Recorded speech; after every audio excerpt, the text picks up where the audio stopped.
Señores y señoritas estudiantes, muy buenas noches. Bienvenidos a esta cápsula informativa de su componente Practicum 2, Prácticas Preprofesionales y de la vinculación con la comunidad. Soy el abogado Carlos Ferot Elizalde y el día de hoy seré su tutor para ampliarles y desarrollarles un tema de gran importancia para el desarrollo de sus prácticas, como es las dinámicas grupales. ¿Por qué son importantes? Bueno, como yo ya se los he mencionado a los estudiantes de mi paralelo, actualmente debido a la emergencia de la pandemia mundial que se está viviendo aquí en el país, bueno, y en todo el mundo, las prácticas de vinculación se llevan de una manera totalmente diferente. Hoy por hoy ustedes están desarrollando las prácticas desde sus casas, pero en épocas prepandémicas, nosotros ¿qué hacíamos en los proyectos de vinculación? Nos trasladábamos a lugares designados por la universidad, a puntos estratégicos, zonas marginales de escasos recursos, donde las personas que habitan en dicho lugar no tenían acceso a un abogado y más aún no conocían sus derechos. Entonces el proyecto de la Universidad Técnica Particular de Loja era trasladar a los consultorios jurídicos itinerantes a esos lugares de escasos recursos, susceptibles de información jurídica delicada, para informar a las personas de los derechos que tienen, las opciones que tienen para poder, si consideran que sus derechos han sido violentados, cómo poder resarcirlos, ¿no? Planteando una vez este supuesto, vamos a dirigirnos para desarrollar ejercicios en la comunidad para mayor aprehensión y mayor comprensión por parte de ellos de todos los conocimientos que ustedes, abogados de información, tendrían que impartir en estos nichos académicos, ¿no? Comenzamos. La dinámica de grupo es un ejercicio puramente social, es una designación sociológica. Son procesos de interacción con las personas donde juntamos a un conglomerado social, que ya veremos más adelante cuáles son sus características, y mediante situaciones ficticias planteamos objetivos concretos y buscamos la solución a ellos. Este es un proceso de aprendizaje, tanto teórico como práctico, mediante una experiencia participativa por parte de todos los integrantes del grupo focal a quienes estamos desarrollando esta dinámica de grupo. Si podríamos definir a las dinámicas de grupo con dos palabras, podremos definirlas como siente y vive, debido a la naturaleza de este ejercicio. Las dinámicas de grupo permiten profundizar las relaciones humanas y afianza la interacción entre todos los participantes en pro de buscar una finalidad común. Esto es, dentro de este ejercicio, que haya confianza tanto entre el moderador con las personas que participan de la dinámica para poder llegar a un mutuo consenso y poder impartir un conocimiento apropiado para tal efecto. Si hablamos de algún tratadista que hable sobre las dinámicas de grupo, algún sociólogo, podemos hablar también del psicólogo estadounidense Kurt Lewin, que fue el pionero en realizar estos productos llamados ejercicios grupales, ¿no? Desarrollando toda esta teoría dentro del campo de conocimiento y dentro del campo del comportamiento también. Más que nada es muy importante porque el comportamiento de todas las personas que participan en el ejercicio es muy importante para poder identificar, como ya veremos más adelante, cuáles son los actores claves y partícipes dentro de estos grupos para poder hacer las dinámicas respectivas. Remontémonos un poco en la historia para saber de dónde viene esta teoría o esta fundamentación de los grupos dinámicos o ejercicios de los grupos sociales, y nos transportaremos a Estados Unidos a finales de la década de los 30, donde hubo una gran problemática social y los efectos de los grupos sociales, ya sea políticos, sociales, militares, económicos, no estaban desarrollándose apropiadamente y tenían que buscar una forma de ejercitar a la sociedad para que haya conciencia dentro de todos estos campos. Así nació la teoría de Geslat, que contribuyeron a formar lo que es hoy por hoy la dinámica de grupo. Definiendo a lo que es una dinámica de grupo, tenemos diferentes acepciones, pero me tomaré la más importante. La dinámica de grupo es un conglomerado social que trata de explicar, mediante cambios internos de este mismo grupo, cómo se producen las fuerzas y condiciones que influyen a un grupo a pensar de forma colectiva y cómo reaccionan estos integrantes al momento de chocar todas las concepciones individuales que hay dentro de este grupo social.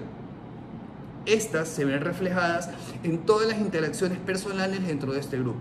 Cuando hablamos de una interacción dentro de un conglomerado social, en un ejercicio como el que estamos manejando actualmente, estamos hablando de dinámicas de grupos. Existe también dentro de la dinámica de grupo las mecánicas de desarrollo para estas dinámicas, dentro de las cuales se van a fijar o se van a desarrollar los siguientes puntos. Primero, la formación. Cuando cogemos el conglomerado social, cogemos un grupo de personas a quienes vamos a realizar este ejercicio o técnicas grupales y vamos a empezar a ordenarlos, a mantenerlos distanciados, pero todavía no a trabajar en conjunto, solo si es necesario. ¿Por qué? Más que nada efectos de identificación de los actores focales. Luego tenemos la turbulencia. La turbulencia es cuando todos los integrantes de un grupo chocan sus ideas entre sí al comienzo del ejercicio. Lo importante es hacerlo al comienzo del ejercicio para fijar las bases del ejercicio o de la dinámica grupal que se quiera realizar posteriormente. Luego tenemos la normatividad, cuando ya empezamos a que el grupo se relaje y empiece a interactuar entre ellos y ya intentan llevarse bien.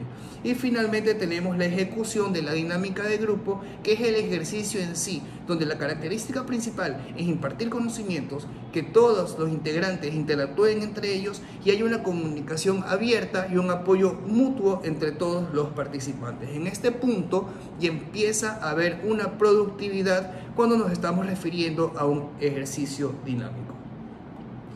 Hay que saber identificar, esto es muy importante, señores y señoritas estudiantes, hay que saber identificar cuáles son las fuerzas internas de un grupo dinámico. Podemos ver que se caracterizan, o mejor dicho, que hay que identificar las principales. ¿Cuáles son? Primero, el portavoz. Vamos a ver que siempre va a haber alguien del grupo que resalte y va a ser aquel que se comunique directamente con el operario o el ejercitador que está realizando la técnica dinámica de grupo, ¿no? Tenemos el chivo expiatorio, que generalmente es una idea en la cual debe recaer el ejercicio. Luego tenemos al líder. El líder, como su propia palabra lo dice, como la propia concepción de la palabra, es aquella persona que figura del resto, que no es un vocero, sino que es una guía para todos. Generalmente, en los ejercicios grupales, en las técnicas dinámicas de ejercicios grupales, podemos ver que hay personas que no están totalmente integradas y recurren a un tercero, ¿no?, que se encuentra dentro del ejercicio. Hay que saber ubicar e identificar quién es el líder del grupo para poder llevar en conjunto de una mejor manera el ejercicio o la dinámica grupal. Tenemos fuerzas que chocan dentro de este ejercicio de dinámicas grupales, más que nada al principio, obviamente por la divergencia de criterios y por la pugna cuando hay algunos líderes, ¿no? Por eso es importante identificarlos desde el principio. Tenemos las fuerzas que motivan al ejercicio, el liderazgo, la motivación, las metas comunes, la productividad y las relaciones. Vemos cómo los ejercicios dinámicos grupales es una pugna o un ejercicio en el que tiene que ver mucho el comportamiento humano. La psicología juega bastante dentro de estos ejercicios grupales, ya que hay que saber entender a las personas que participan dentro de este grupo, ubicar a los actores principales y de esta manera llevar un ejercicio dinámico grupal satisfactoriamente.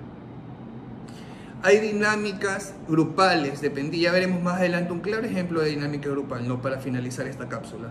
Pero cuando una dinámica grupal se considera exitosa, cuando estimula varios sentimientos o varias emociones. Por ejemplo, dentro de una dinámica grupal es importante que haya emotividad, creatividad, dinamismo o tensión positiva, ¿no? Es importante lo emotivo, ¿no? El carácter emotivo. ¿Por qué? Porque hay que saber llegar al grupo focal con el que se está realizando el ejercicio. Hay que buscar que el grupo se identifique con uno para que haya confianza y pueda llevarse a cabo el ejercicio a satisfacción.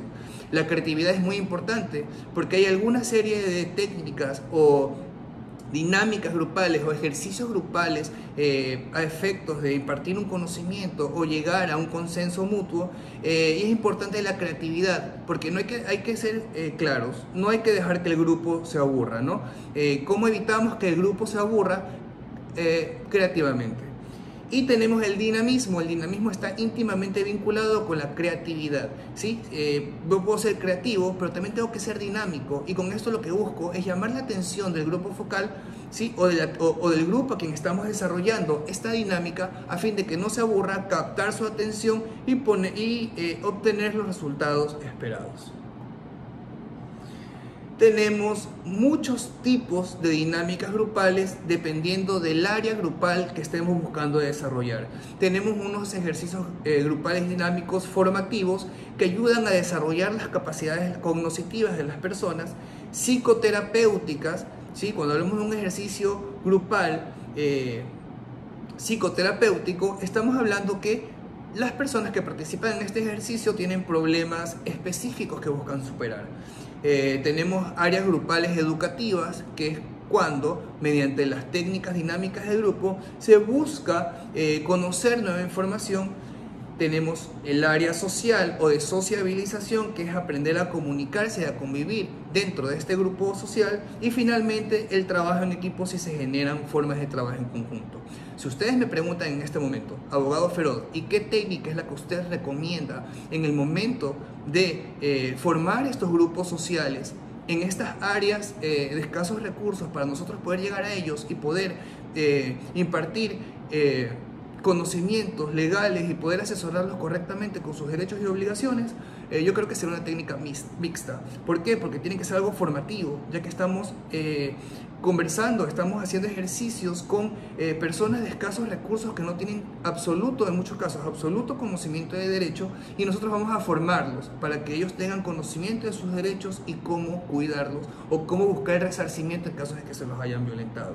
Es algo educativo porque muchos de ellos ignoran las bases del derecho, cuáles son sus derechos, cuáles son sus obligaciones, y su misión como practicantes dentro de este componente es educar a la sociedad, ¿no? Socialización también, porque estamos buscando socializar el contenido del derecho que estamos impartiendo. Y finalmente el trabajo en equipo. El trabajo de equipo es muy importante porque, como les dije, ¿no?, en épocas prepandémicas nos organizábamos en grupos de estudiantes para mover, o mejor dicho, trasladar el consultorio jurídico a áreas de escasos recursos, ¿no? Y para llevar el ejercicio a una óptima realización, es importante que todos nosotros, tanto los tutores, tanto los estudiantes, nos manejemos con un trabajo en equipo. Para finalizar, les voy a mencionar un ejemplo de dinámica de grupo muy común y muy efectiva. Esto es el debate. La finalidad del debate es que dentro de esta dinámica de grupo consiste en dividir 2 o 3 grupos con diferentes temas y cada uno con su respectiva sustentación, con el fin de discutir un tema específico, más que nada por los aspectos negativos o positivos sobre estos, ¿no? ¿Cuáles son los pasos a seguir dentro de un debate? Primero, el moderador determina un tema específico, ¿no? Podríamos hablar, por ejemplo, del aspecto legal del aborto, ¿no? Podríamos formar grupos.